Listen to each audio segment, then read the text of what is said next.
Hey, good morning. It is whatever day after yesterday. I think it's the 16th. It's Friday morning. And I did a video last night about the importance of networking. And I think I've talked about this before, that I have this practice of collecting email addresses. And for the longest time, ever since I can remember sitting in a conference in Orlando probably 10 years ago when we were first rolling out Sydney, and I made the practice, or I made a comment that every contact you get should get loaded into Sydney, and here's why. So I'm reading this book. It's called Walking to Destiny, and it's about exit planning, and it's about there's some interesting statistics. These people do a survey of business owners and how 80% of people's wealth as a business owner is tied up in their business. And if you've been a business broker for any period of time, you know damn well that their lives are really, really busy, and that they don't call us until they're ready to pull the trigger, i.e. the guy from last night at the post-net business who hasn't filed his tax returns in 2 years, et cetera, et cetera. So human beings generally are procrastinators. That's why people who do things and execute and actually are motivated and, plan ahead are such an anomaly in any field of endeavor.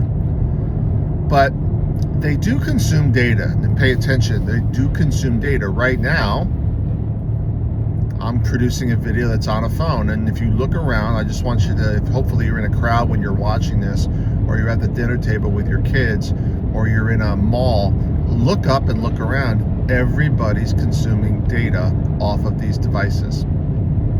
What am I talking about? Now, they're either in Instagram, they're in Facebook, that's another video for another day, but everybody reads email, particularly business owners. So long ago, I realized, and Andy says this, but I'm not sure everybody really picks up on it, that we're a marketing company and that you as agents need to be marketing.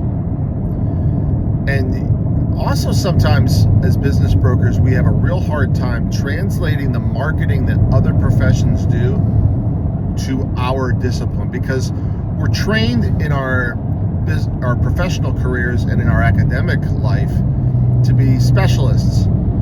That's the education of old. Very few of us are generalists. If you think about the medical world, everybody's a specialist in something. You're an anesthesiologist, you're an ENT guy, you're a surgeon, or you're a heart surgeon, or you're a brain surgeon, or you're an inner ear surgeon. Everybody's got these hyper specializations. And when you have a hyper specialization, you become really, really, really good at one thing, but you're not really, really good at a lot of things. And I'll take the generalist every day. And I will tell you, as business people, business brokers in particular, we need to be generalists. So where's Mike going on this tangent? You need to be good marketers. You need to be data collectors, and you need to have your radar up at all times to be collecting data. At the bare bones, the big rock is the email, the phone number, and the name. Because if you load that phone number, email, and name into Sydney, it is going to as a buyer, whether they're a seller, a contact, I don't give a crap. As Sydney stands today, you want to load everybody in as a buyer, or pay for a service like MailChimp that's going to hit these people with emails on a weekly basis. The gentleman who called me yesterday got on my list because I took his business card off a wall and I loaded it. Okay, every BNI, the 4 listings I picked up yesterday, they were from a networking meeting, but I dare say of the 56 cards I got yesterday, I anticipate that somewhere down the line, I'm going to get a phone call, an email, or a DM from one of those people when it's time to sell. Because father time is real. We all get old, and the 5 deals creep up on us all. We all die. We all go into some level of distress. We all have some level of disagreement at some point. We all get possibly disabled, or we all have to divest at some point in the future. And that using our CRM to push that and tickle a customer. Think about if you live in a red neighborhood, you own a home. Dollars to donuts, you probably get a postcard from a realtor or a mailer from a realtor once a month, showing you what's on the market or what has recently sold. That's an example of having your radar up and seeing an effective marketing piece of someone in another discipline and applying it to your discipline. I felt I needed to re-tickle this because I think that the internal email playlist has gotten so long that we've forgotten or don't, I need to rehash the same old stuff over and over again.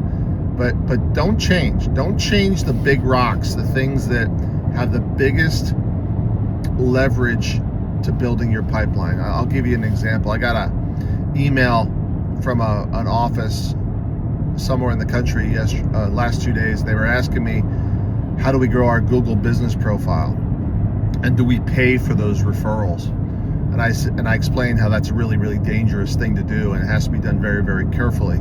But I said, why aren't you reaching out to your friends and family and over the next 6 months having them do referrals for you? Why aren't you in your networking meeting asking people to write referrals for you? Those will be just as good in the eyes of Google and drive your interaction. But also, why is it transactional? Why are you not creating value? So, one of the things I always do when someone calls me up for evaluation, I don't charge for that. And I'll spend 45 minutes with that person, giving them evaluation, giving them opinion. I had one yesterday, and he said, hey, how can I pay you? And I said, do you want to pay me? Write me a Google review. And I sent them the link and they write a Google review. That is more valuable than the $1,500 you may get. Because that's how consumers who translate into listings make decisions based upon feedback on the internet. So, just some tips as I make my long drive into Orlando. Hey, to give you a feel, so some other tips someone had asked me last month, one of the office owners had asked me if I go to every listing appointment. The answer is yes. And I go to every buyer-seller appointment. The answer is yes. Up at 5 this morning, I'm slowing down. You can hear the brakes. 7:17, I'm on my way into Orlando. I have an 8:30 meeting. I will do that meeting and then turn and burn and head to Pinellas County, which is about 2 hours across the state with traffic, to do another meeting at 2 o'clock. And then tomorrow morning, do another meeting at 7 a.m. in Champions Gate, which is right in the middle of Tampa and Orlando. Personal contact matters. Get off the Zoom. Go meet people. Make an impression. Getting out in the field, if you don't think when we have our breakfast... Now, by the way, I always do them at breakfast joints or coffee shops. And you know why? Chances are there's probably business cards on the wall. And guess what? I'm picking up those business cards. Make your activities worthwhile, people. Make your activities worthwhile.